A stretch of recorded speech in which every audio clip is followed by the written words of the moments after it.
free speech, when you're talking about the media, it's just a fundamentally disproportionate right.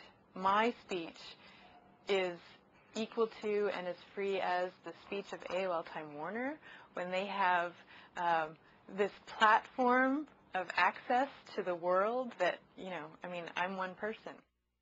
Somehow, the freedom to inform the general public has become the exclusive right of media corporations. Giving them free speech rights was a perverse move. And in fact, it was the kind of thing that conservatives, rock-ribbed conservatives, had ruled out, as recently as the 40s. During the Clinton administration in 1996, behind closed doors, the rules of the airwaves were rewritten. In radio, all regulation was literally thrown out. Small independent stations were bought up. Localism disappeared. Companies like Clear Channel went from owning a few stations to owning over 1,100 and dominating whole markets. But something else happened. Under Reagan, in 1987, the fairness doctrine was eliminated.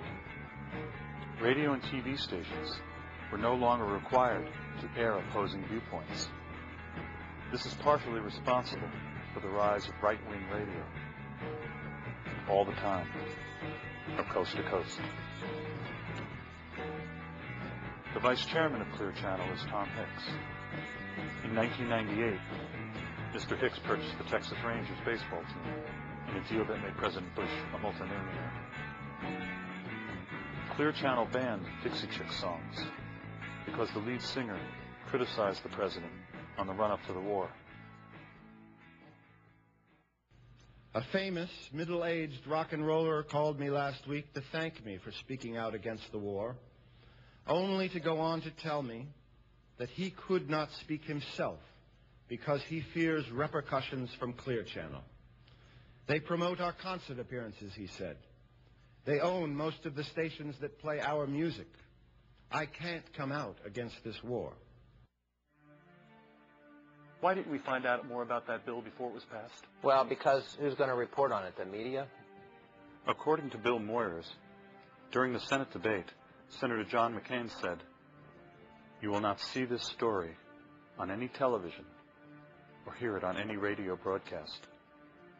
Altogether, the three major network news shows aired a sum total of only 19 minutes of coverage on the Telecommunications Act over the course of 9 months. When a consumer group called the Consumer Federation of America got some money from the long-distance phone companies, who were also, for their own different reasons, opposed to the bill, they tried to buy a 30-second spot on CNN saying that this concentration of power in the hands of a few companies would cause cable TV rates to go through the roof and phone rates to go up. And CNN would not even accept their money. They wouldn't even let a consumer group, a dissenting group, buy their way in to the story. Each time a new communications technology has emerged, a few companies soon gain total control over it. Will this happen with the Internet? Well, up until now, the Internet has been governed by a system requiring open access.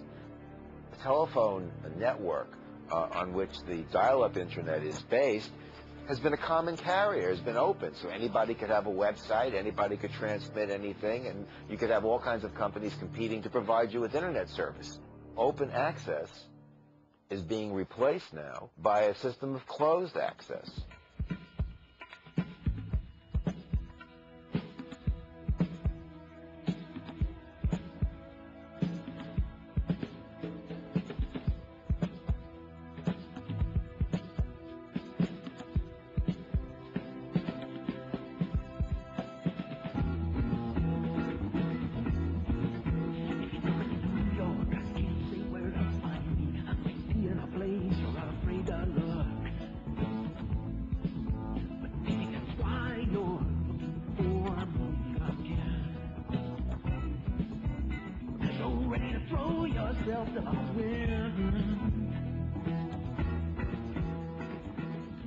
companies like AOL Time Warner and Comcast and Paul Allen's Charter, they're opposed to any kind of open access rules.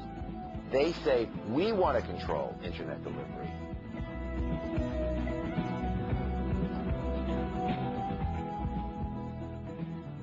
I'll tell you something that I remember in the late 70s, that there were all these people who were like cable television as panacea. It reminds me a little bit of, oh, the web will solve every problem. We'll have a level playing field where your new website will be able to compete with Disney and Murdoch and Viacom's new website. No.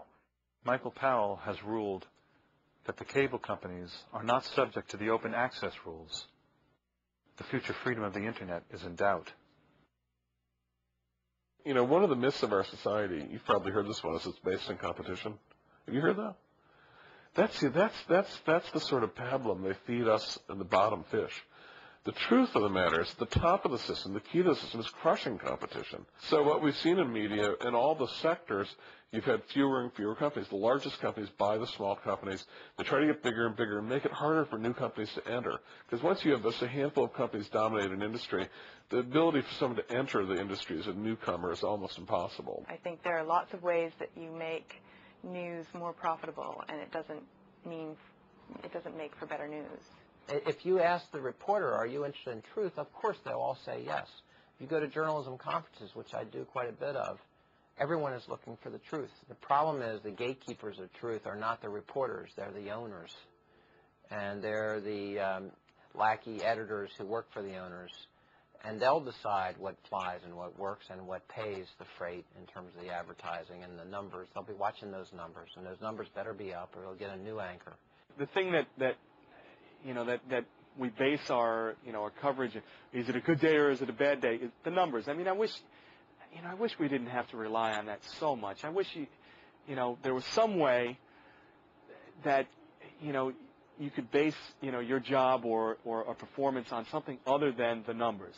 Unfortunately, that's not the climate right now. You look at news directors who get hired, because those are the ones that are really on the chopping blocks. I think their jobs are less secure than Major League Baseball managers. That's not news. That's marketing. That's something else. I never heard of doing news based on going for some demographic. You do the news. Call me crazy, but that's what you do. You investigate something because it needs to be investigated. If someone's clearly lying or there's some issue of the public trust that needs to be looked into, you don't do it because you think some demographic will particularly enjoy the story. I mean, that's nutty. And it's the underlying theme of all the great laments we see, of all the journalists you talk to now. We're so appalled that the public service they entered has become a purely commercial activity. A pundit is defined as a learned person.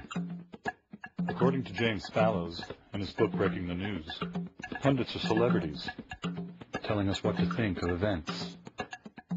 Howard Kurtz, the media reporter for CNN, said, quote, "The culture of news has merged with the relentlessly glitzy world of entertainment, producing one great roaring ooze of headlines and hype.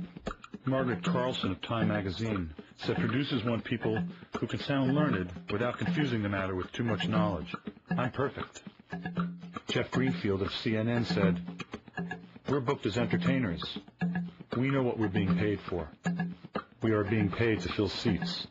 FaceTime on television translates into big-time lecture fees." According to Brian Lamb of C-SPAN, the message from Washington in the last 20 years is that everyone does everything for money. George Will said, "If you pick your audiences carefully, you can give the same speech every time." McLaughlin said, "It's important to go on the road, where you'll get to hear the whole range of views from the trade association." These speaking engagements are usually given to business and trade associations and paid for by corporations.